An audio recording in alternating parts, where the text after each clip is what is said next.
کیا اذان سے پہلے بلند آواز میں درود پڑھنا بدعت ہے؟ وہ بھی مانتے ہیں کہ یہ ہمیشہ نہیں تھا، ہم نے ابھی کیا، بدعت کو مانتے ہیں، لیکن وہ علامت رکھنا چاہتے ہیں، جیسے کہ آپ کہتے ہیں لا حول ولا قوت الا باللہ سے شیطان بھاگ جائے، لہذا وہ چاہتے ہیں دوسرے لوگ بھاگے یہاں سے، یہاں نہ آئے مسجد میں، خواہ یہاں آ کر ہماری چودراہٹوں میں خلل ڈالیں گے، یہ مسجد فلاں حنفیہ غوثیہ فلاں ہے لکھا موٹا سا ہو تو وہاں بھی ویسے بھاگ جائے گا، وہاں سے پاس نہیں آئے گا۔ تو یہ در حقیقت وہ شیطانوں کو بھگانے کے لیے اور اپنی چودراہٹوں کو مستحکم کرنے کے لیے انہوں نے شاعر بنا رکھے۔ تو اس کا علاج کیا ہے؟ فتویٰ میں دے دوں گا، کیا فائدہ ہو جائے گا؟ کچھ بھی نہیں ہوگا۔ آخر وہ بھی یہ تو نہیں کہتے کہ ہمیشہ سے تھی اذان کے اندر، یہ صحابہ کے دور میں ہوتی تھی، یہ کوئی اذان اس طرح پڑھی جاتی تھی۔ اہل تشیع سے اب جا کے معلوم ہوا ایران میں وہ اذان میں وہ الفاظ نہیں کہتے جو یہاں کے شیعہ کہتے ہیں کہ حضرت علی رضی اللہ تعالیٰ عنہ جو ہے وہ حضور کے خلیفہ بلا فخر ہیں۔ بلا فخر ہونے کے معنی یہ ہو گئے کہ حضرت ابوبکر، حضرت عمر، حضرت عثمان تینوں کی خلافت زیرو ہو گئی اور اول روز سے خلیفہ حضرت علی۔ یہ الفاظ یہاں والے کہتے ہیں، وہاں والے نہیں کہتے، اور وہاں والے یہ کہتے ہیں جو الفاظ ہم کہتے ہیں کہ علی ولی اللہ ہے، امیر المومنین ہے، اس کو بھی ہم کہتے ہیں مستحق ہے، لازم نہیں ہے، یہ ان کا فتویٰ ہے مستحق۔ اچھا اس میں ہمیں بھی اس اعتبار سے کوئی اعتراض نہیں کہ ہم بھی امیر المومنین مانتے ہیں حضرت علی کو رضی اللہ تعالیٰ عنہ، ہم بھی انہیں ولی اللہ مانتے ہیں، اس میں کیا شک ہے؟ ہر صحابی ولی اللہ ہے۔ اس ولایت کے اوپر اگلے درس میں گفتگو ہوگی، نوٹ کر لیجیے، اس لیے کہ اس آیت الکرسی کے بعد اگلی دو آیتیں جو ہیں وہ ولایت کے موضوع پر ہیں۔ اللہ ولی الذین آمنوا یخرجهم من الظلمات الى النور والذین کفروا اولیاءهم الطاغوت یخرجونهم من النور الى الظلمات۔ تو اس پر گفتگو ہو تو اولیاء اللہ جو ہے حضرت علی کا ولی نہیں ہے، یقیناً بہت بڑے ولی اللہ ہیں۔ تو یہ لیکن آیا اذان میں یہ کہنا چاہیے تو وہ بھی کہتے ہیں کہ یہ کوئی ہمارے نزدیک واجب نہیں۔ تو یہ جب ان سے علماء سے بات کریں گے تو وہ بات کچھ اور کرتے ہیں، ان کے عوام اور جہلاء کا جو طرز عمل ہے وہ کچھ اور ہے، اور وہ وہی ہے کیونکہ میرا ایک لفظ آپ پڑھتے ہوں گے میرے انٹرویوز میں بار بار آیا، اگرچہ مجھے اندیشہ ہے کہ میرے اوپر فتوے لگنے شروع ہو جائیں گے، میں یہ کھل کر باتیں کہہ رہا ہوں۔ ہمارے ہاں فرقوں کی حیثیت کیا ہے؟ یہ مولویوں کی ٹریڈ یونینیں ہیں، جیسے پیشے ہوتے ہیں، یہ کہ ہم نے دین کو پیشہ بنا لیا۔ اسلام میں دین کا کوئی پیشہ نہیں۔ ہر مسلمان کو قابل ہونا چاہیے کہ اسے مسجد میں آئے ہوں اسے آگے کر دیا جائے، نماز پڑھائے۔ ہر مسلمان کو اس قابل ہونا چاہیے اپنی بچی کا خود نکاح پڑھائے۔ ہر مسلمان کو اس قابل ہونا چاہیے اپنے باپ کا جنازہ خود پڑھے، لیکن ہم نے تو چونکہ یہ کرنا ہی نہیں، لہٰذا ہم نے مولوی پاک رکھے ہیں اور ان کو ہم نے پیشہ بنا دیا۔ جب پیشہ ہو گیا تو پیشہ ورانہ چشمت، یہ تو ہے پروفیشنل جیلسی۔ کاروبار میں تو پھر رقابتیں ہوں گی، وہ رقابتیں ہیں۔ اب ہر ایک نے اپنا ٹریڈ یونین کا ٹریڈ نشان بنا رکھا، ٹریڈ مارک، ہم فلاں ہیں، ہم فلاں ہیں، ہم فلاں ہیں۔ یہ سارے دھندے جو ہیں ان کی جڑ کٹے گی کس سے؟ عربی سیکھو، پڑھے لکھے لوگ اسے لازم کریں اپنے اوپر کہ خود عربی سیکھیں، دین کا کم سے کم اتنا علم حاصل کر لیں۔ ہر پڑھا لکھا آدمی اس قابل ہونا چاہیے کہ نماز پڑھائے، کیوں نہ؟ تاکہ یہ جو ہمارے یہاں سول سروس بن گئی ہے اس کو، یہ ہوگا اس کا اصل حل۔ اور فتویٰ میں لگا دوں کہ یہ جائز ہے یا ناجائز ہے یا بدعت ہے یا سنت، اس سے کچھ حاصل نہیں ہوگا۔ نیز نماز کے بعد دعا کرنا کسی حدیث سے ثبوت ملتا ہے یا نہیں؟ جہاں تک مجھے معلوم ہے، دیکھیے میں نے ان چیزوں کے اوپر کوئی تحقیقیں نہیں کی ہیں۔ اکثر چیزیں جو ہے کچھ علماء سے ان کی آراء کیا جو علم حاصل ہوا اس کی بنا پر، میرے نزدیک اصل شے یہ ہے ہی نہیں۔ اصل شے قرآن کے اندر غور و فکر کریں، سوچ بچار کریں، اس کے وہ لوگوں تک پہنچانے کے لیے اپنا وقت صرف کریں، اور جو محکمات ہیں دین کے ان کو عام کریں۔ ان چیزوں کا جو ہے وہ، لیکن جہاں تک میں نے جو بھی مجھے علم حاصل ہوا ہے چاہے علماء کی صحبت سے یا سماعت سے، وہ یہ ہے کہ ثابت تو ہے کبھی کبھی آپ نے ہاتھ اٹھا کر نماز کے بعد دعا مانگی ہے، لیکن التزام ثابت نہیں ہے۔ ہمارے ہاں بدقسمتی سے ہمارے ہاں تو عام طور پر تصور یہ ہو گیا ہے کہ گویا کہ اگر دعا نہیں مانگی تو نماز ہی نہیں پڑھی، گویا کہ نماز کا کوئی جزو لازم بن گیا۔ یہ اصل میں مغالطہ ہے۔ خاص طور پر سب سے بڑی حماقت جو ہوتی ہے وہ نماز جنازہ کے بعد دعا مانگنا ہے۔ نماز جنازہ ہے ہی صرف دعا، صرف دعا کے لیے کھڑے ہوتے ہیں، اللہ کی حمد و ثنا، حضور پر درود، اور پھر دعا۔ اب وہ چونکہ پتہ نہیں، جاہل لوگ ہیں، کچھ پتہ ہی نہیں ہم نے کیا پڑھا، یا پڑھتے ہی نہیں، پتہ ہی نہیں، دعا یاد ہی نہیں، وہ تو کھڑے ہو گئے آ کر، اس لیے کہ بہرحال عزیز ہے، فوت ہوا ہے تو اب شریک تو ہونا ہی ہے۔ اس وجہ سے وہ جہالت کی وجہ سے پھر وہ دعا کرتے ہیں۔ دعا کا تو مطلب ہی نہیں، دعا تو کی ہے، بہترین دعا کی ہے، مسنون دعا کی ہے، صف بستہ ہو کر کی ہے، امام کے پیچھے قبلہ رخ ہو کر کی ہے، اس سے بہتر دعا کون سی ہوگی؟ حضرت نوح کی دعوت بھی یہی تھی، حضرت ہود کی بھی یہی تھی، حضرت صالح کی بھی یہی تھی، حضرت شعیب کی بھی یہی تھی۔ بس فرق کیا ہے کہ پہلے رسول آتے تھے اپنی اپنی قوموں کی طرف صرف، لہذا آپ کو ان رسولوں کے ضمن میں ملے گا یا قوم اعبدوا اللہ ما لکم من الہ غیرہ، اے میری قوم کے لوگوں اللہ کی عبادت کرو، اللہ کی بندگی کرو، اللہ کی پرستش کرو، اسی کو اپنا محبوب اصلی بناؤ اور اس کے ہر حکم کی اطاعت کرو۔ یا قوم اعبدوا اللہ ما لکم من الہ غیرہ، نبی اکرم صلی اللہ علیہ وسلم پر آ کر، کیونکہ آپ کی بعثت ہے پوری نوع انسانی کے لیے، تو اب یا قوم کا لفظ نہیں رہا، یا ایھا الناس، اے لوگو، اے بنی نوع انسان، یا ایھا الناس اعبدوا ربکم الذی خلقکم والذین من قبلکم لعلکم تتقون، اے لوگو عبادت کرو، بندگی کرو، پرستش کرو اپنے اس رب کی جس نے تمہیں بھی پیدا کیا اور جو تم سے پہلے تھے ان کو بھی پیدا کیا تاکہ تم بچ۔ یہ کیوں کہا دوہرا کر تم سے پہلوں کو بھی پیدا کیا؟ اس لیے کہ اکثر و بیشتر گمراہ لوگ مشرکین کیا کہتے تھے اپنے رسولوں سے کہ ہم تو بس نہیں اپنے آباء و اجداد کے رستے پر چلیں گے، ما وجدنا علیہ آباءنا، جس طریقے پر جس طرز عمل پر ہم نے اپنے آباء و اجداد کو پایا ہے ہم نے اسی پر چل جانا۔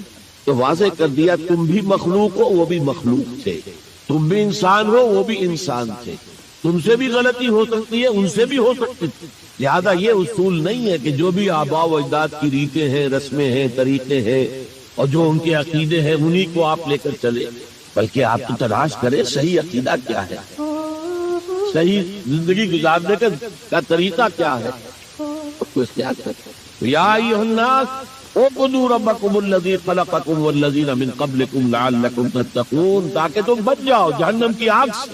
یہ جو میں نے بتایا کہ اطاعت کلی، ہما تن، ہما وقت، ہما وجوہ، جزوی اطاعت نہیں، بس یہ ذرا نوٹ آف کاشن ہے۔ اگر ہم اللہ کا ایک حکم مانیں گے ایک نہیں مانیں گے، یہ جزوی اطاعت ہے، یہ اللہ کو قبول نہیں۔ اللہ کی طرف سے تو یوں سمجھیے کہ پیکج ڈیل ہے، ٹیک اٹ اور لیو اٹ، لینا ہے تو پورا لو ورنہ دفع ہو۔ اللہ کو تمہاری ضرورت نہیں ہے، تمہیں اللہ کی ضرورت۔ یا ایھا الذین آمنوا ادخلوا فی السلم کافہ، اے ایمان والو اسلام میں داخل ہونا تو پورے کے پورے، ادھورے نہیں۔ اور سورہ بقرہ کی آیت نمبر 85 کے اندر تو جو وعید آئی ہے، افتؤمنون ببعض الکتاب وتکفرون ببعض، کیا تم ہماری کتاب ہماری شریعت کے کچھ حصے کو مانتے ہو اور کچھ کو رد کرتے ہو؟ وما جزاء من یفعل ذلک منکم، تو جو کوئی بھی تم میں سے یہ روش اختیار کریں گے ان کی کوئی سزا اس کے سوا نہیں ہے، کان کھول کر سنیے، ان کی کوئی سزا اس کے سوا نہیں ہے کہ دنیا میں ذلیل و خوار کر دیے جائیں اور قیامت کے دن یردون الی اشد العذاب، شدید ترین عذاب میں جھونک دیے جائیں۔ وما اللہ بغافل عما تعملون، اللہ غافل نہیں ہے، بے خبر نہیں ہے، لاعلم نہیں ہے اس سے کہ جو تم کر رہے ہو۔ تم اپنی داڑھیوں کے طول سے اللہ کو دھوکہ نہیں دے سکتے، تم اپنے پاجاموں کو ٹخنوں سے اوپر رکھ کے اللہ کو دھوکہ نہیں دے سکتے کہ تم بہت متبع رسول ہو، تم اپنے عمروں اور حجوں سے اللہ کو دھوکہ نہیں دے سکتے۔ اللہ کہ حرام کی کمائی سے حج کیا جائے، حرام کی کمائی سے عمرہ کیا جائے، تو یہ جو جزوی اطاعت کی کوئی اطاعت نہیں، اللہ کو قبول نہیں۔ آدمی سوچتا ہے کہ چلیے میں نے یہ کام اچھے کیے یہ برے کیے، مجھے اچھے کاموں کا کچھ کریڈٹ بھی تو ملنا چاہیے نا، لیکن نہیں، اللہ کہتا ہے جزوی اطاعت منہ پر دے ماری جائے۔ اور جو دنیا کی سزا ہے وہ تو ہم اپنی آنکھوں سے دیکھ رہے ہیں، 130 140 یا 150 کروڑ مسلمان دنیا میں، ذرا اندازہ کی، لیکن ہماری رائے کی کوئی اہمیت ہے؟ بین الاقوامی معاملات میں کوئی ہم سے مشورہ لیتا ہے کہ آپ کا کیا خیال ہے؟ کسمی فرصت کے بھیا کیستی، ایسے بھی ملک سے کہنا چاہیے، اب تو ان کا حال پتلا ہے، دولت کے انبار تھے ان کے پاس کہ ان کا مذاق اڑتا تھا مغربی ممالک، تو چاہے سعودی بادشاہ ہو اور چاہے وہ UAE کے امیر ہو، مذاق نہیں اڑتا تھا، کوئی حیثیت۔ حالانکہ کتنا بڑا رقبہ ہے انڈونیشیا کے آخری جزیروں سے لے کر موریٹانیا تک، سالڈ اسلامی آبادی، مسلمان آبادی۔ آپ کہیں گے کہ یہ بھارت جو ہے اس میں تو اکثریت تو نہیں ہے، لیکن 15 کروڑ یا 18 کروڑ تو آدمی یہاں موجود ہے، لیکن کوئی عزت کوئی حیثیت دنیاوی بین الاقوامی سطح۔ بہرحال یہاں بھی ہے لوگ کھاتے پیتے لوگ ہیں، ان کی اپنی کچھ عزت ہے اپنے معاشرے کے اندر، لیکن بحیثیت امت بحیثیت قوم کیا حیثیت ہے؟ تو الا خزی فی الحیات الدنیا، وہ تو ہماری نگاہوں کے سامنے موجود ہے۔ اب قیامت کے دن کے بارے میں جو دھمکی اللہ نے دی ہے، وہ یوم القیامت یردون الی اشد العذاب، قیامت کے دن شدید ترین عذاب میں جھونک دوں گا۔ اس پر اللہ سے معافی طلب کی جا سکتی ہے، دعا ہی کی جا سکتی ہے، اللہ ہم پر رحم فرمائیے۔ یہ میں نے آپ کے سامنے رکھا ہے فارمولہ، اللہ کی اطاعت جمع اللہ کی محبت، یہ گو ٹو میک عبادت۔ یہی دو الفاظ آتے ہیں اللہ کے رسول کے لیے بھی صلی اللہ علیہ وسلم۔ اللہ کے رسول کی اطاعت یہ تو اسلام کا بنیادی تقاضا ہے، اطیعوا اللہ واطیعوا الرسول فإن تولوا فإن اللہ لا يحب الکافرین۔ اطاعت کرو اللہ کی، اطاعت کرو رسول کی، پھر اگر یہ منہ موڑ لے تو اللہ کو ایسے کافر بالکل پسند نہیں، تو کفر کا فتویٰ ہو رہا۔ لیکن اللہ کے رسول کی اطاعت کے ساتھ محبت کو جمع کیجئے۔ میں نے ابھی آپ کو حدیث سنائی ہے، حضور نے فرمایا لا یؤمن احدکم حتی اکون احب الیہ من والدہ وولدہ والناس اجمعین۔ تم میں سے کوئی شخص مومن ہو ہی نہیں سکتا جب تک کہ میں اسے محبوب تر نہ ہو جاؤں، اپنے باپ سے، اپنے بیٹے سے اور تمام انسان۔ تو اللہ کے رسول کی اطاعت جمع اس کی محبت۔ اس محبت کے ضمن میں ایک واقعہ یاد آیا جس سے اندازہ ہوگا کہ کس قدر اپنائیت تھی، کتنا قرب تھا حضور کے اور حضرت عمر فاروق رضی اللہ تعالیٰ عنہ کے مابین۔ ایک مرتبہ حضور دریافت کرتے ہیں حضرت عمر سے، عمر میں مجھ سے کتنی محبت ہے۔ اب آپ سوچئے ذرا سا بھی مغایرت کا باریک سا پردہ بھی اگر کہیں ہو تو کیا یہ سوال کیا جا سکتا ہے؟ تو انتہائی قریبی شخص سے ہی کیا جائے گا، انہیں مجھ سے کتنی محبت ہے۔ کیا آپ مجھے دنیا کے ہر انسان سے بڑھ کر عزیز ہیں، فرمایا، اور اپنی جان سے۔ اب ذرا سا توقف کیا حضرت عمر نے، الان ہاں اب میں یہ بھی کہتا ہوں کہ آپ مجھے میری جان سے زیادہ عزیز ہیں۔ تو حضور نے فرمایا اب آئے ہو مقام مطلوب پر۔ تو رسول کی اطاعت جمع محبت، اس کا نام ہے اتباع، پیروی کرنا۔ فرق کیا ہے؟ اطاعت کی جاتی ہے حکم کی، اور پیروی کی جاتی کسی کے نقش قدم کی، چاہے اس نے حکم دیا ہو چاہے نہ دیا ہو، جو وہ کرتا ہو کرنا، یہ ہے اتباع۔ یہ اطاعت سے بہت بلند شخص گئی۔ مثال کے طور پر یہ چھوٹی چھوٹی مثالیں، اصل اتباع کیا ہے وہ میں بات کرتا ہوں۔ کوئی ایک صحابی بدو باہر سے آئے، ایک ہی دفعہ حضور کو دیکھا، حضور اس وقت اس حالت میں تھے کہ آپ کے بٹن جو ہے کھلے ہوئے تھے گریبان، انہوں نے پھر ساری عمر اپنے گریبان کے بٹن نہیں لگائے۔ میں نے اللہ کے رسول کو اس حال میں دیکھا ہے، میں تو ان کی پیروی کروں گا، حضور نے کوئی حکم تو نہیں دیا۔ تو یہ جو محبت، شدید محبت کے تحت جو بات آئے گی، اس کا نام اتباع، اور اس اتباع کا مقام کیا ہے وہ آیت میں سنا چکا ہوں آپ کو۔ قل ان کنتم تحبون اللہ فاتبعونی یحببکم اللہ۔ اے نبی ان سے کہہ دیجئے اگر تم اللہ سے محبت کرتے ہو تو میرا اتباع کرو، میرے نقش قدم پر چلو، میری پیروی کرو، اللہ تم سے محبت کرے گا، تم اللہ کے محب نہیں محبوب بن جاؤ۔ اور اگر کہیں کوئی لغزش ہو گئی، کوئی خطا ہو گئی، کہیں جذبات کی رو میں بہہ کر کوئی گناہ کر بیٹھے تو اللہ معاف فرما دے گا، اللہ بڑا غفور ہے، اللہ بڑا رحیم ہے۔ مطلب یہ کہ راستہ تم نے یہ طے کر لیا کہ چلنا مجھے محمد کے پیچھے ہے صلی اللہ علیہ وسلم۔ اب چلتے چلتے کبھی پاؤں پھسل گیا، کہیں گر گئے، کوئی بات نہیں، اٹھو فوراً توبہ کرو اور آگے بڑھو۔ تو خطا اگر ہوتی جائے گی، کہیں لغزش ہو جائے، کہیں چلتے چلتے پاؤں پھسل جائے کیچڑ پہ، یا کوئی کیلے کا ٹھیکا آ گیا پاؤں تلے، گر گئے، کوئی حرج نہیں، اٹھو دوبارہ۔ لیکن نقش قدم جو ہے محمد کا صلی اللہ علیہ وسلم اس پر چلتا۔ یہ اس اتباع کا ذکر آیا ہے سورہ اعراف کی ان آیات میں۔ آپ کو معلوم ہے کہ حضرت موسیٰ علیہ السلام کو جب تورات پر طلب کیا گیا تو کوہ طور پر تورات دینے کے لیے، تو پہلے 30 دن کے لیے بلایا تھا، پھر 10 دن کا اور اضافہ کر دیا گیا، 40 دن ہو گئے۔ فَتَمَّتْ مِيقَاتُ رَبِّكَ 40 لَيْلَةً۔ اس اسنا میں پیچھے فتنے میں مبتلا ہو گئے بنی اسرائیل۔ سامری اس نے ڈھونگ رچایا اور ایک بچڑا جو ہے وہ سونے چاندی کا بنایا ہوا بچڑا ڈھال کر کھڑا کر دیا، اس میں سے کچھ تھوڑی سی آواز بھی نکلتی تھی، کوئی ویسی ہے کہ ہوا گزرتی تھی تو آواز سی آتی تھی۔ کہا یہ ہے تمہارا الہ۔ یہ تو موسیٰ کو بھول گیا کہاں گیا ہے، کوہ طور کے اوپر کس خدا سے ملنے گیا ہے، خدا تو یہ ہے۔ اور بنی اسرائیل کے بہت سے لوگ اس فریب میں آ گئے اور بچڑے کی پوجا کرتے۔ اب جب حضرت موسیٰ آئے، اور آپ کو معلوم ہے حضرت موسیٰ کا مزاج جلالی تھا، وہ پتھر کی تختیاں لے کر آئے تھے کہ جن پر کوہ طور پر اللہ تعالیٰ نے اپنے احکام 10 جو ہیں، 10 کمانڈمنٹس مشہور، وہ کندہ کر کے آپ کو دیے تھے، وہ ہاتھ میں لے کر آئے۔ یہاں معلوم ہوا یہ صورت پیش آتا ہے فالقل الواح، وہ تختیاں تو آپ نے زمین پہ ڈالی، اور پھر جو احتساب کیا ہے پہلے تو اپنے بھائی حضرت ہارون کا، ان کی داڑھی کے بال پکڑے، ان کے سر کے بال پکڑے اور کھینچا اپنی طرف۔ اس نے کہا کہ بھائی مجھے ذلیل نہ کرو لوگوں کے سامنے، میں نے انہیں روکا لیکن یہ تو مجھے قتل کرنے پر تل گئے تھے، اور مجھے اندیشہ یہ ہوا کہ کہیں آپ واپس آ کر یہ نہ کہیں ان فرقت بین بنی اسرائیل، کہ تم نے جو بنی اسرائیل کے درمیان تفرقہ پیدا کر دیا۔ تو میں نے کہا آپ ہی واپس آ کر دیکھتے۔ اب پہلی بات نوٹ کیجئے، تاریخ انسانی کا یہ عظیم واقعہ ہے، کئی ہزار یہودی اپنے اپنے قبیلے کے لوگوں کے ہاتھوں ذبح کیے گئے۔ اللہ تعالیٰ نے حکم دیا اور حضرت موسیٰ نے حکم دیا، اللہ کا حکم موسیٰ نے پہنچایا کہ 12 قبیلے میں ہر قبیلے کے جن لوگوں نے یہ حرکت کی ہے ان کو اسی قبیلے کے لوگ اپنے ہاتھ سے ذبح کریں۔ اب یہ بہت بڑی توبہ تھی، بہت بڑی توبہ تھی، بہت بڑی توبہ تھی، اپنے قبیلے کے لوگوں کو قتل کر دینا۔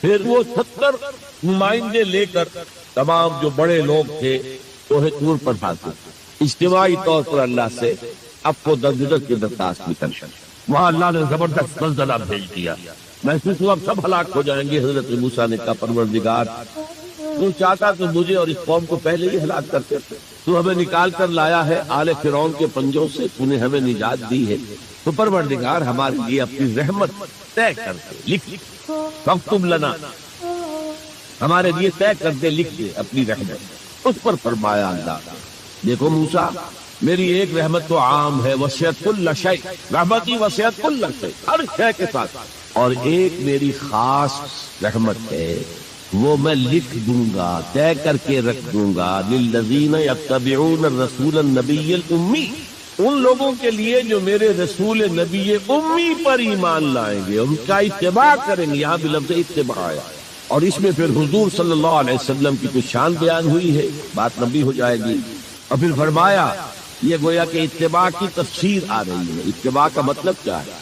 والذین آمنوا بہ وعزروہ ونصروہ واتبعوا النور الذی انزل معہ اولئک هم المفلحون، کہ جو لوگ ان پر ایمان لائیں گے اور جو ان کی تعظیم کریں گے اور جو ان کی نصرت کریں گے، مدد کریں گے، اور جو اس نور کی پیروی کریں گے جو ان کے ساتھ نازل کیا جائے گا، تو وہی ہوں گے مفلحون، وہ ہوں گے کامیاب ہونے والے، فلاح یافتہ لوگ وہ ہوں گے جو یہ 4 رشتے ہمارے اس رسول نبی امی کے ساتھ پختگی کے ساتھ قائم کرتے ہیں۔ یہ 4 رشتے کیا ہیں؟ اتباع رسول کا تقاضا اول تو ان 4 الفاظ کے حوالے سے سمجھیے، پھر ذرا ایک دوسرے انداز میں بھی بیان کروں گا۔ والذین آمنوا بہ، پہلا قدم ایمان، لیکن ایمان کے سمجھ لیجئے اچھی طرح 2 درجے ہیں۔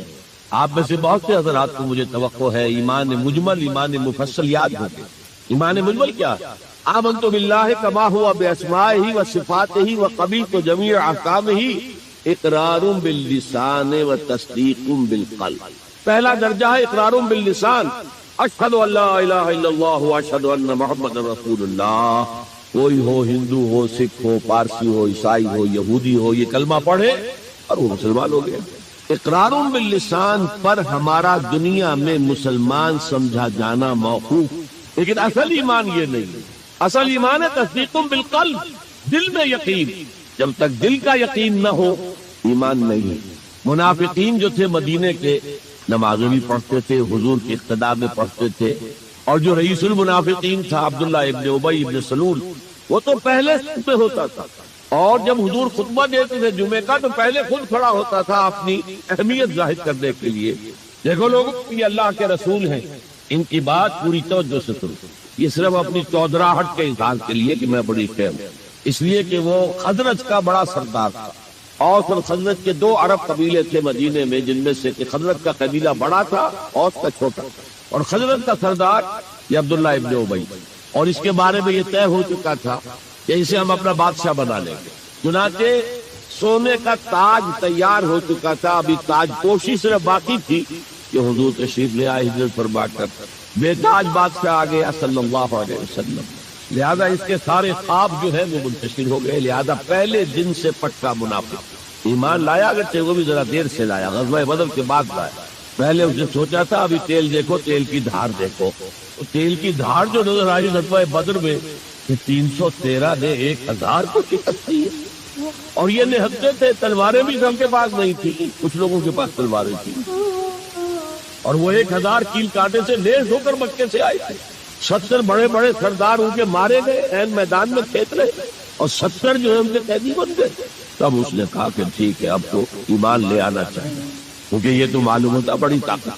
بہرحال سب سے پہلے میں کہہ رہا تھا کہ ایمان، لیکن ایمان دل۔ قرآن مجید نے کیا کہا ان منافقین کے بارے میں؟ اذا جاءك المنافقون قالوا نشهد انك لرسول اللہ۔ سورہ منافقون ہے کہ نہیں 28 پارے میں؟ اے نبی، جب آپ کے پاس منافق آتے ہیں کہتے ہیں ہم گواہ ہیں، ہم گواہی دیتے ہیں کہ آپ اللہ کے رسول ہیں، اور اس پر اللہ کا تبصرہ دیکھیے، واللہ یعلم انک لرسول، اور اللہ خوب جانتا ہے کہ آپ ان کے رسول ہیں اس کے۔ اور میں ذرا ترجمہ کیا کرتا ہوں، اللہ سے بڑھ کر کس کو معلوم ہے کہ آپ اللہ کے رسول ہیں؟ لیکن واللہ یشہد ان المنافقین لکاذبون، اللہ گواہی دیتا یہ منافق جھوٹے۔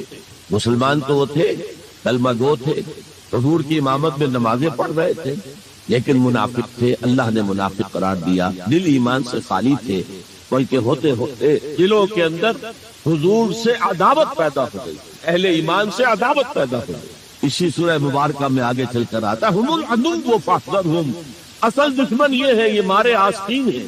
جو کافر ہیں وہ تو باہر سے حملہ کرتے ہیں، پتہ چلتا ہے، سامنے سے آ کر لاٹھی مار رہا ہے کوئی آپ کو، یہ تو آپ کے آستین کے اندر بیٹھے ہوئے ہیں مسلمان بن کر، اور یہ وہاں سے ڈنک ماریں گے، مارے آستین۔ بہرحال اب ہم میں سے ہر ایک کو جائزہ لینا ہوگا، اپنے گریبان میں جھانکیں، اپنے دل کی گہرائیوں کو ٹٹولیں، یقین والا ایمان ہے ہمارے پاس یا نہیں؟ یہ یقین والے ایمان کا میں اگر آپ کو انگریزی میں ترجمہ کر کے بتاؤں تو شاید آپ زیادہ بہتر سمجھیں۔ Personal conviction, racial creed. ہم ایک نسل ہے، اپنے والدین سے ہم نے کچھ چیزیں سیکھی ہیں، والدین اس میں بلیو کرتے تھے، اللہ، رسول، قرآن، کتاب، جنت، دوزخ، قیامت، ہم بھی مانتے ہیں، بس اس ریشیل کریڈ۔ یہ تو ایک نسلی عقیدہ، اصل شے جو ضروری ہے پرسنل کنوکشن، اپنا یقین، ذاتی یقین۔ تو سب سے پہلے تو اللہ کے رسول صلی اللہ علیہ وسلم کی رسالت پر یقین۔ اور میں نے آپ کو حدیث سنائی تھی ابھی، لا یؤمن احدکم حتی یکون ہواہ تبعا لما جئت بہ، تم میں سے کوئی شخص مومن نہیں ہو سکتا جب تک اس کی خواہش نفس تابع نہ ہو جائے اس ہدایت کے، اس قرآن کے، اس شریعت کے، ان احکام کے جو میں لے کر آیا۔ اگر خواہش نفس اوپر ہے اور اللہ کا حکم نیچے ہے تو مومن کہاں سے ہوئے تھے؟ اللہ کے حکم سے نماز تو پڑھتے ہو، روزہ رکھتے ہو، سودی کاروبار کرتے ہو، اور اللہ کے حکم کو پاؤں تلے رگڑتے ہو، یہ کیا اسلام ہے؟ یہ تو وہی ہے، افتؤمنون ببعض الکتاب وتکفرون ببعض فما جزاء من يفعل ذلك منكم الا خزي في الحیاة الدنیا ويوم القیامة يردون الى اشد العذاب۔ تو سب سے پہلا جو جائزہ ہمیں لینا ہے کہ محمد کی رسالت پر صلی اللہ علیہ وسلم ہمیں یقین ہے۔ یقین، تصدیق تو ہم کرتے ہیں، زبان سے کہتے ہیں، لیکن یقین، اس یقین کا نتیجہ یہ نکلے کہ پھر نفس کے سارے تقاضے نیچے ہو جائیں اور حضور کی لائی ہوئی ہدایت، حضور کی لائی ہوئی شریعت پالت ہو جائے۔ نمبر 2 فرمایا وَعَزَّرُوهُ، ان کی تعظیم کرے۔ آپ کی جناب میں کوئی گستاخی ہو جائے، ایمان کے لالے پڑ جائیں اور آخرت برباد ہو جائے۔ اس تعظیم میں کیا کیا چیزیں شامل ہیں؟ دیکھیے سورہ حجرات میں ابتدائی حصے میں تفصیل سے کہا گیا، یا ایھا الذین آمنوا لا ترفعوا اصواتکم فوق صوت النبی ولا تجهروا له بالقول كجهر بعضکم لبعض ان تحبط اعمالکم وانتم لا تشعرون۔ اے ایمان کے دعوے دارو، کبھی اپنی آواز کو رسول کی آواز سے بلند تر نہ کر دینا، سارے کمال، سارے اعمال ہو جائیں اور تمہیں پتہ بھی نہ چلے۔ میں نے کوئی گناہ کبیرہ تو نہیں کیا ہے، میں نے کوئی کفر تو نہیں کیا ہے، بس یہی ہوا نا کہ حضور کی آواز کے مقابلے میں اپنی آواز کو اونچا کر دی۔ لا ترفعوا اصواتکم فوق صوت النبی ولا تجهروا له بالقول كجهر بعضکم لبعض، بلند آواز سے جیسے آپس میں باتیں کر لیتے ہو ایسے کبھی بات نہ کر بیٹھنا۔ ان تحبط اعمالکم، کہ تمہارے سارے اعمال حق ہو جائیں، اکارت چلے جائیں، ختم ہو جائیں، وانتم لا تعلمون، تمہیں احساس بھی نہ ہو کہ ساری پونجی لٹ گئی۔ اس آیت کا ہم پر اطلاق کیسے ہوگا؟ کبھی سوچا؟ صحابہ کرام تو یقیناً اس کے مخاطب اول تھے، ہم پر کیسے تھا؟ اگر ہماری گفتگو ہو رہی ہو، بحث ہو رہی ہو، میں کچھ کہہ رہا ہوں، آپ کچھ کہہ رہے ہیں، لیکن کوئی کہہ دے حضور نے یوں فرمایا ہے، فوراً چپ ہو جاؤ۔ اب اگر کہا نہیں میرا خیال یہ، اب گویا کہ یہ حضور کی آواز سے آپ نے اپنی آواز اونچی کی، اپنا فکر، اپنا فلسفہ، اپنا فہم، اپنی سوچ، اپنی عقل۔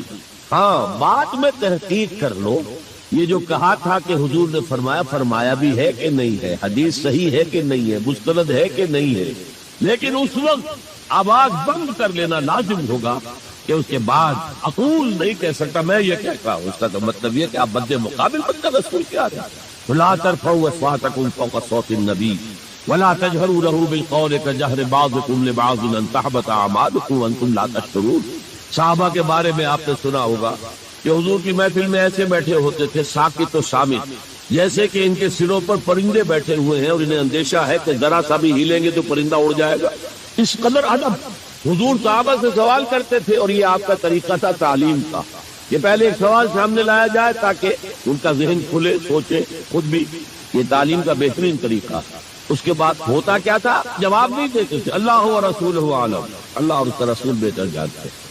دوبارہ آپ پوچھتے تھے تو جو بھی سمجھ میں آتا تھا کہتے تھے۔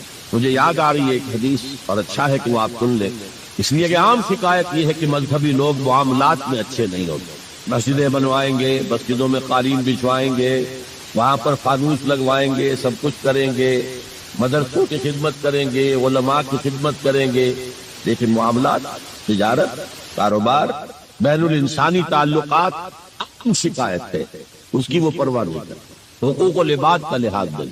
تو حضور نے ایک مرتبہ پوچھا صحابہ سے، اتدرون من المفلس، تم جانتے ہو مفلس کون ہوتا؟ صحابہ نے جواب دیا، المفلس عندنا من لا درہم لہ ولا دینارا۔ حضور ہم اس شخص کو مفلس سمجھتے ہیں جس کے پاس درہم و دینار نہیں ہے۔ ہم گئے کہ روپیہ پیسہ نہیں ہے، فرمایا نہیں، میری امت کا مفلس وہ ہوگا جو بہت سی نمازیں لے کر آئے گا، بہت سے روزے لے کر آئے گا، بہت سے حج لے کر آئے گا، بہت سے عمرے لے کر آئے گا، لیکن اس کے ساتھ ہی قد شتم ھذا، فلاں شخص کو گالی دی تھی، واکل مال ھذا، فلاں شخص کا مال کھا لیا تھا، فلاں شخص پر تہمت لگائی تھی۔ اب وہ سارے دعوے دار آ جائیں گے، اللہ اس نے میرے ساتھ یہ کیا، ٹھیک ہے بھائی اس کی نمازیں تم لے جاؤ، اور تو کچھ ہے نہیں، کوئی کرنسی تو ہے نہیں وہاں، نہ ڈالر ہے نہ یورو ہے، کچھ بھی نہیں، اعمال کی کرنسی ہے، دے کے تم لے جاؤ۔ کوئی اور دعوے دار آیا، روزہ وہ لے گیا، اس کے پاس کچھ نہیں رہا، دعوے دار اب بھی باقی ہے۔ اب ان کے گناہ جو ہے ان کے حساب میں پڑھنے شروع ہو جائے، یہاں تک کہ دوسروں کے گناہوں کے بوجھ تلے دب کر وہ جہنم میں جھونک دیں۔ یہ مفلس، تو یہ انداز تھا حضور کا سمجھانے کا، پڑھانے کا، فطری طریقے تعلیم۔ تو فالذین آمنوا بہ وعزروہ، تو وہ لوگ جو ایمان لائے ان پر اور جنہوں نے ان کی تعظیم کا حق ادا کیا، وَنَصَرُوهُ، یہ آئی ہے اب سخت بات، اور ان کی مدد کی۔ مدد کس کام میں؟ حضور اتنے غیور تھے کہ ذاتی کام میں کوئی مدد آپ کسی سے نہیں مانگتے۔ سیرت کی کتابوں میں آتا ہے کہ اگر آپ سواری پر ہوتے تھے اور آپ کا کوڑا نیچے گر جاتا تھا تو کسی سے یہ نہیں کہتے تھے کہ اٹھا کر ذرا مجھے پکڑا دو، آپ سواری سے اترتے تھے، اپنا کوڑا خود اٹھا۔ اور اس ضمن میں بھی سیرت النبی کا ایک واقعہ مجھے یاد آ رہا ہے، وہ میں آپ کو سنا دوں۔ جب ہجرت مدینہ کی اجازت آ گئی تھی عام لوگوں کے لیے، عام مسلمانوں کے لیے، چلے جاؤ جاؤ سب جاؤ مدینے کی طرف، لیکن رسول اپنی جگہ نہیں چھوڑ سکتا وداؤٹ ایکسپریس پرمیشن آف اللہ، تو حضور کے لیے ابھی اجازت نہیں آئی۔ وہ یار غار تھے حضرت ابوبکر صدیق، وہ پوچھتے تھے حضور اجازت آ گئی؟ نہیں ابھی نہیں آئی۔ حضور اجازت آ گئی؟ نہیں ابھی نہیں آئی۔ حضرت عائشہ فرماتی ہے کہ ایک روز دوپہر کے وقت حضور چلے آ رہے تھے، ہم حیران ہوئے۔ عربوں میں یہ آج بھی ان کی تہذیب جو ہے وہ یہ ہے کہ ظہر عصر کے درمیان نہ کسی سے ملنا، نہ کسی کے یہاں جانا، نہ وزٹ کرنا، دکانیں بھی بند اور قیلولہ کرتے، یہ ان کی تہذیب کا حصہ۔ تو ہم حیران ہوئے، آپ نے اپنے سر کو ڈھانپا ہوا تھا کپڑے سے اور آپ تشریف لائے، اور آ کر آپ نے خوشخبری دی حضرت ابوبکر کو کہ ہجرت کی اجازت آ گئی۔ اب اس پر حضرت ابوبکر کو بڑی خوشی ہوئی، بڑے احساس مسرت کے ساتھ عرض کرتے ہیں، حضور میں نے 2 اونٹنیاں تیار کر رکھی ہیں، خوب کھلا پلا کے انہیں فربا کیا ہوا ہے، تکڑا کیا ہوا ہے۔ حضور تھوڑا سا توقع کر کے فرماتے ہیں، ٹھیک ہے لیکن ایک اونٹنی کی قیمت میں ادا کروں۔ حضرت ابوبکر رو پڑے، حضور مجھ سے بھی یہ مغائر کہ میری اونٹنی کی بھی آپ قیمت دینا چاہتے؟ تو نصرت جو ہے اس کے بارے میں جان لیجئے یہ تو حضور کا جو مشن تھا اس میں مدد، کوئی ذاتی اپنے کسی کام کے لیے آپ نے کبھی کسی سے مدد طلب نہیں کی. جو مشن اللہ نے ڈال دیا تھا کندھے پر، هو الذي ارسل رسوله بالهدى ودين الحق ليظهره على الدين كله ولو كره المشركون. وہی تو ہے اللہ جس نے بھیجا ہے اپنے رسول محمد کو صلی اللہ علیہ وسلم الہدا دے کر، قرآن حکیم دے کر اور دین حق دے کر. صرف قرآن نہیں، دین حق. جو عربی سے واقف ہے کچھ لوگ وہ سوچتے ہوں گے جو واو دو آیا ہے درمیان میں، یہ واو تفسیری ہے، یہ واو عطف ہے. اگر یہ واو عطف ہے تو مغایرت ہو جائے گی. الہدا کچھ اور ہے، دین حق کچھ اور ہے، مغایرت لازم ہے معطوف اور معطوف علیہ کے اندر. وہ مغایرت کیا؟ صرف قرآن پر کوئی نظام نہیں بن سکتا. نظام بنتا ہے جب قرآن پر سنت رسول کا اضافہ کیا. لہذا دین حق صرف قرآن نہیں ہے، قرآن مما سنت رسول صلی اللہ علیہ وسلم اب نظام بنتا ہے. جیسے قرآن میں کتنی دفعہ کہا اقیموا الصلاۃ اقیموا الصلاۃ اقیموا الصلاۃ الذین یقیمون الصلاۃ، کتنی مرتبہ. لیکن کیا نماز کا کوئی نظام بن سکتا ہے قرآن کی بنیاد پر؟ کیا یہ نماز کے 5 اوقات معین ہو سکتے ہیں یقین کے ساتھ؟ اشارات تو ہیں، لیکن یہ کہ کیا یقین کے ساتھ 5 کا یہ معاملہ؟ یہ تو معلوم ہے کہ قیام بھی ہے، رکوع بھی ہے، سجود بھی ہے. ترتیب کیا ہے؟ یہ کسی قرآن مجید کی آیت سے ثابت ہوتا. پھر ہر رکعت میں رکوع ایک ہے، سجدے 2 ہوں، یا تو سجدہ بھی ہو یا رکوع بھی 2 ہو. لاکھ اختلاف ہو جاتے. یہ جو 1400 برس ہو گئے، کہیں پریڈ ٹوٹتی ہے. اگر یہ ہوتا کسی کے نزدیک رکوع بھی 2 ہے تو ایک رکوع کے بعد دوسرا رکوع کرتا، باقی لوگ گئے ہوتے سجدے کے اندر، ٹوٹ گئی نا پریڈ. اور کسی کی رائے یہ ہوتی کہ سجدہ بھی ایک ہی ہے تو وہ ایک سجدہ کر کے کھڑا ہو جاتا، دوسرے ابھی دوسرا سجدہ کر رہے ہیں. تو وہ کہہ سکتا تھا کہ یہ ناداں گر گئے سجدے میں جب وقت قیام آیا، اب تو وقت قیام آ چکا تھا. ایسا اختلاف. 62 میں پہلی مرتبہ جب حج پر گیا ہوں تو سب سے بڑا تاثر میرا یہی تھا کہ 1400 برس ہو گئے ہیں اور امت کتنے وسیع علاقے میں پھیلی ہے. ہر نسل کے لوگ اس میں آئے ہیں، ہر رنگ کے لوگ آئے ہیں، ہر جغرافیائی پس منظر کے لوگ آئے ہیں، ہر تاریخی پس منظر کے لوگ آئے ہیں. لیکن یہ نماز پہ کوئی فرق تو نماز ٹوٹتی نہیں گئی. ایک پریڈ چل رہی. تو نماز کا بھی نظام سنت کے بغیر نہیں بنتا. تو نظام زندگی، مکمل نظام زندگی، وہ قرآن پر سنت کے اضافے سے وجود میں آئے گا. اس لیے قرآن کو علیحدہ کہا اور دین الحق کو علیحدہ کہا. اور دین الحق کسے کہتے ہیں؟ دیکھیے دین کے بنیادی معنی ہیں جزا و سزا، مالک یوم الدین ہم پڑھتے ہیں کہ نہیں. ارأیت الذی یکذب بالدین، تم نے دیکھا اس شخص کو جو جزا و سزا کا منکر ہے. اب یہ جزا و سزا یقیناً کسی قانون کے تحت ہوتا ہے، اور قانون کا ساتھ تصور ہے قانون بنانے والا کون ہے. جس کو آپ مانیں گے قانون بنانے والا اور اس کی اطاعت میں پورا نظام زندگی دے دیں گے، اس کا دین ہے جو آپ نے اختیار کیا ہے.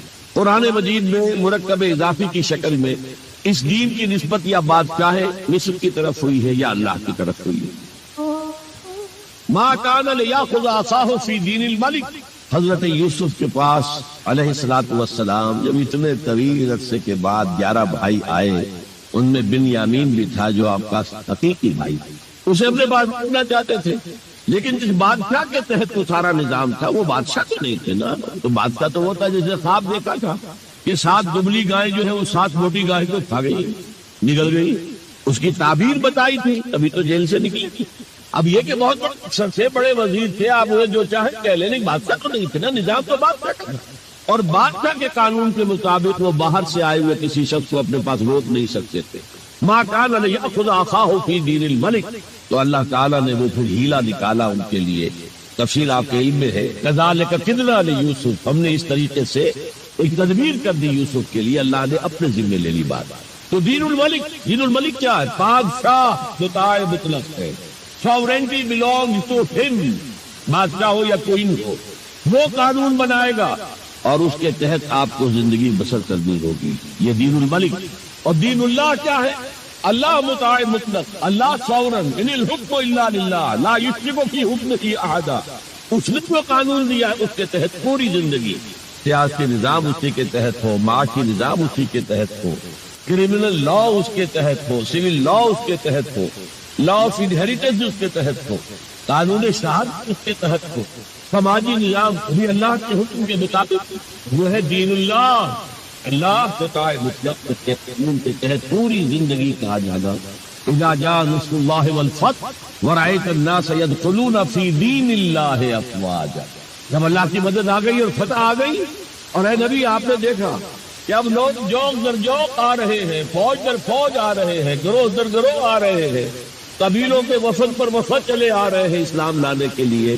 یہ کیفیت کیا تھی؟ دین اللہ میں داخل ہونے کا ان کا فیصلہ۔ اب ذرا سی ٹیڑھی بات آ رہی ہے، پوری دنیا میں دین جمہور، sovereignty of the people, not on God, sovereignty of the people. ہمارے نمائندے ہیں، ہم ووٹ دیں گے انہیں، وہ جائیں گے اسمبلی میں، جو چاہیں گے قانون بنائیں گے۔ وہ مرد کے ساتھ شادی کو اگر رجسٹر کرنا چاہیں، اجازت دینا چاہیں، لائسنس ایشو کر دیں گے۔ ایک مرد شوہر ہوگا، ایک دوسرا مرد بیوی ہوگا، legally they will be wife and husband. Lesbians ہیں، عورتیں ہیں، آپس میں شادی کرنا چاہتی ہیں تو عورتیں ٹھیک ہے، لو بھائی کر دو۔ ہومو سیکسولیٹی جائز ہے بالکل، بلکہ اب تو اسے کہا جا رہا ہے کہ یہ نارمل انکلینیشن مانی جانی چاہیے۔ ہومو سیکسولیٹی، ہم جنس پرستی، اسے کوئی برا نام دینا ہی نہیں چاہیے، اٹس اے نارمل ایٹیٹیوڈ۔ یہ ہے اس سوشل انجینئرنگ پروگرام کا معاملہ کہ جو ابھی چند سال پہلے یونائٹڈ نیشنز آرگنائزیشن کی جنرل اسمبلی نے جو سوشل انجینئرنگ پروگرام بنایا ہے نوع انسانی کے لیے، اس میں تو کیا مقصد تھا حضور کا؟ کیا آپ کو دی گئی کتاب نمبر 1 الہدا، اور نمبر 2 دین حق، تاکہ دین کو غالب کرے۔ ایک پیارا سا خیال آیا ذہن میں، دیکھیے یہ آپ کا عام محاورہ ہے، ایک میان میں 2 تلواریں نہیں سما سکتا، ایک جگہ دو نہیں ہو سکتے، مذہب 100 بھی ہو سکتے ہیں ایک جگہ، اس لیے کہ مذہب کو عام دنیا کیا مانتی ہے کہ مذہب کا تعلق صرف 3 چیزوں سے۔ کچھ عقائد ہوں گے، ایک خدا کو ماننے والے، 100 خداؤں کو ماننے والے، کسی کو نہ ماننے والے۔ کچھ عبادات کی رسومات ہوں گی، نماز ہے، روزہ ہے، یا پوجا پاٹ ہے، یا گرو گرنتھ سنگھ کا وہ اکھنڈ پاٹ، یعنی پورا اس کی تلاوت مکمل، کوئی وقفہ ڈالے بغیر، وہ چاہو کرو۔ سوشل کسٹمز ہوتے ہیں، بچہ پیدا ہوگا تو کیا کریں گے؟ عقیقہ کریں گے، بپتسمہ دیں گے، عیسائی بپتسمہ دیتے ہیں، بیپٹائز کرتے ہیں، ہم عقیقت پیدا ہوتے ہی دائیں کان میں، اذان بائیں میں، اقامت کرتے ہیں۔ کوئی مر جائے گا تو کیا کریں گے؟ ڈیڈ باڈی کا جلائیں گے یا دفنائیں گے، یا پارسیوں کی طرح کہیں اونچی جگہ پر رکھ دیں گے کہ کیلیں اور کوے آئیں اور کھا جائیں۔ کم سے کم ان کی غذا کا تو کام چلے نا، زمین میں دبا دیں گے تو مٹی ہو کر مٹی میں مل جائے گا، کسی کے کام ہی نہیں آئے۔ بہرحال ان 3 چیزوں کے مجموعے کا نام ہے مذہب، جبکہ دین کے اندر 3 چیزیں مزید شامل ہو جاتی ہیں: سماجی نظام، معاشی نظام، سیاسی نظام۔ یہ 3 جمع 3 بن کر دین بنتا ہے۔ تو دین تو 2 نہیں ہو سکتے، جمہوریت اور آمریت تو ساتھ ساتھ نہیں ہو سکتے، کیپٹلزم اور کمیونزم تو ساتھ ساتھ نہیں ہو سکتے، ڈیموکریسی اور ملوکیت تو ساتھ ساتھ نہیں ہو سکتے۔ اس اعتبار سے ایک مغلوب ہوگا، ایک غالب ہوگا، مغلوب مذہب بن جائے گا اور غالب دین ہو۔ آج دین جمہور غالب ہے۔ تو یہ اقبال کا شعر ہے بڑا پیارا: بندگی میں گھٹ کے رہ جاتی ہے ایک جوئے کباب، اور آزادی میں بہرے بے قرار ہے زندگی۔ اگر دین آزاد ہے، غالب ہے، چھایا ہوا ہے، تو وہ ہے اصل دین، ورنہ وہ سکڑ کر